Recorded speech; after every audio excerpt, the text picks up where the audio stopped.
ओम ह्रीताराद्रव्यै नमो नमः। ओम ह्रीताराद्रव्यै नमो नमः। ओम ह्रीताराद्रव्यै नमो नमः। আজকে আমরা কথা বলবো কাল সর্প নিয়ে। যারা কাল সর্প, যাদের হরোস্কোপেতে কাল সর্প যোগ রয়েছে বা কাল সর্প নিয়ে তারা দুশ্চিন্তার মধ্যে রয়েছেন।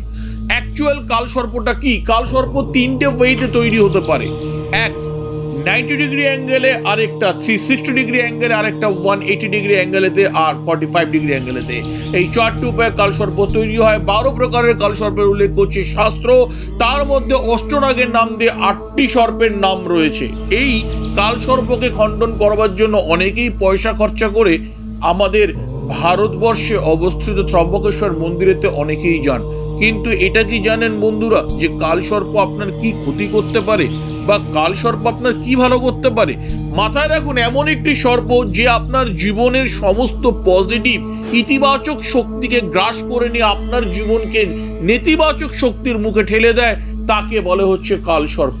এবং কিছু কালসর্প আছে যেই কালসর্প পৃথিবী তথা ভারতবর্ষের পৃথিবী বিখ্যাত মানুষেরা রয়েছে, যাদের ধনের অর্থের অভাব নেই, তাদের নাম যশ প্রতিপত্তির অভাব নেই, তাদের কোনো প্রকারের জীবনে সমস্যা নেই।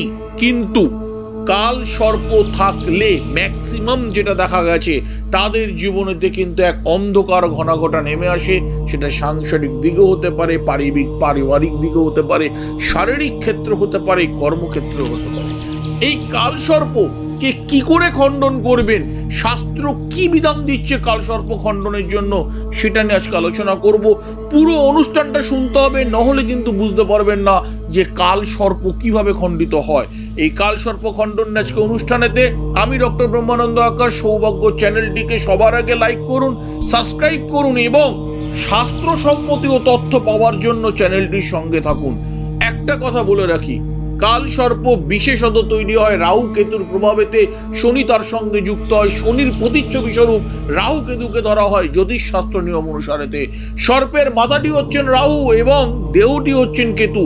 কাল সর্পকে খণ্ডন করতে গেলে সবার আগে আপনাকে যেটা করতে হবে, ভগবান গরুরের বিশেষ পুজো আপনাকে করতে হবে। এটা আপনাকে কেউ বলবে না, সবাই বলবে রুদ্রার্চন করবার কথা, কিন্তু গরুরের পুজো আপনাকে করতে হবে, যিনি বিষ্ণুর বাহন। সেই গরুরের পুজোর দ্বারা, অষ্টনাগের পুজোর দ্বারা এবং বিশেষভাবে লঘু, যাকে লঘু রুদ্রাভিষেক বলে, সেই লঘু রুদ্রাভিষেক, শুক্ল যজুর্বেদীয় রুদ্রাভিষেকের দ্বারা আপনি কিন্তু কাল সর্পের খণ্ডন করতে পারেন। আপনি কিন্তু কাল সর্পের সমগ্র প্রকারের সমস্যার সমাধান নিজেরা করতে পারেন। কিন্তু তার জন্য আপনাকে বিধিসম্মত সুদর্শন চক্র যজ্ঞ অর্থাৎ গরুর যজ্ঞ, তার সঙ্গে অষ্টনাগ, নাগ পঞ্চমী, নাগ তৃতীয়, নাগ শান্তি যজ্ঞ এবং তার সঙ্গে যদি তন্ত্রের একটি বিশেষ ভাষা আছে যেটি আজকে প্রকাশ্যে নিয়ে আসছি, তাকে নাগ যাগ বলি বলা হয়, নাগ বলি যাগ বলা হয়। সেই নাগ বলি যাগ আপনাকে করতে হবে এবং তার সঙ্গে যেটা করতে হবে সেটা হচ্ছে লঘু রুদ্রাভিষেক। এটা করলে আপনার কাল সর্প কলকাতাতেই বসে, কোনো জায়গায় যেতে হবে না পশ্চিমবঙ্গের বাইরে, 1000% গ্যারেন্টেড আপনার কাল সর্প খণ্ডন হবে, হতেই হবে, হতেই হবে।